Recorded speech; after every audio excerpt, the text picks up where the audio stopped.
To see eternity in a grain of sand. The spirit of prophecy.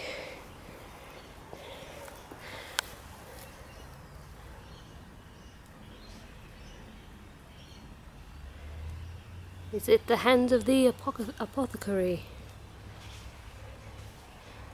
What if the doors of perception were cleansed?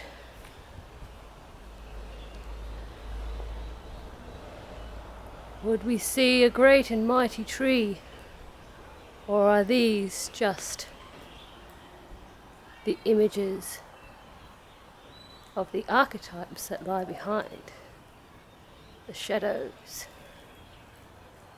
that man's imagination lights up for us to see?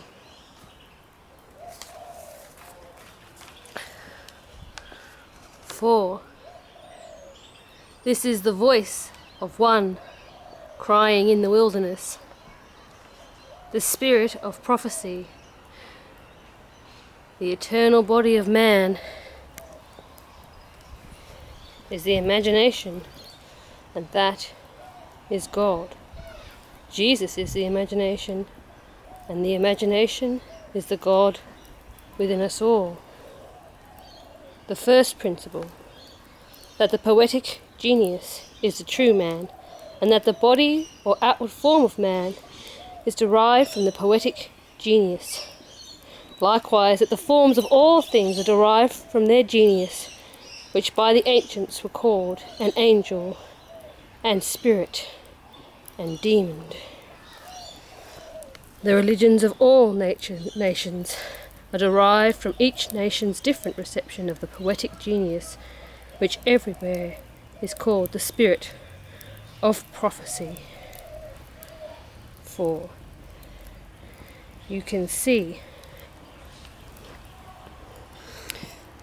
that in the city of imagination, Golgonooza,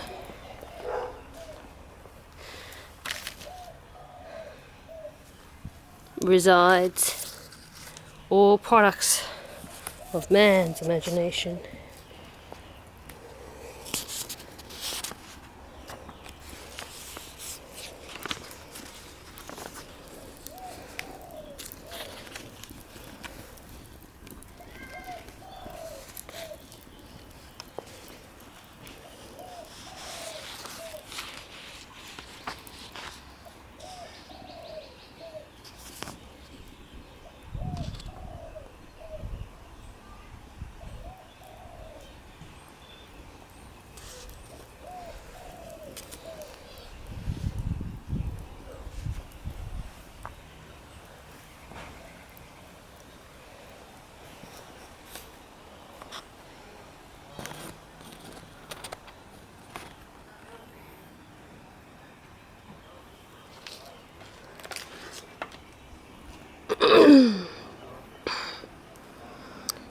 For the ancient tradition was that the world will be consumed in a fire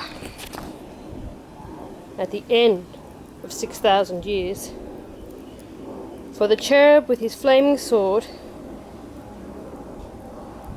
is hereby commanded to leave his guard at Tree of Life, and when he does, the whole creation will be consumed and appear infinite and holy, whereas now it appears finite and corrupt.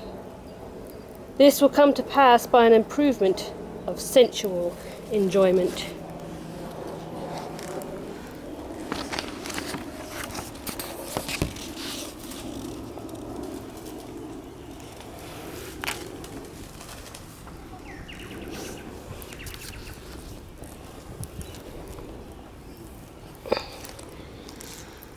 But first, the notion that man has a body distinct from his soul is to be expunged, and this I shall do by printing in the infernal method, by corrosives, which in hell are salutary and medicinal, melting apparent surfaces away, and displaying the infinite which is hid.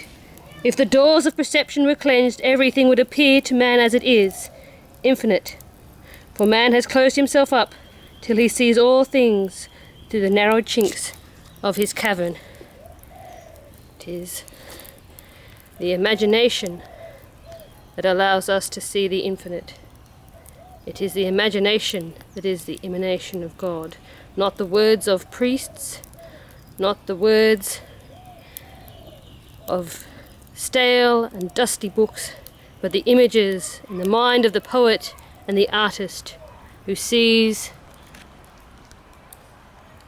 the infinite.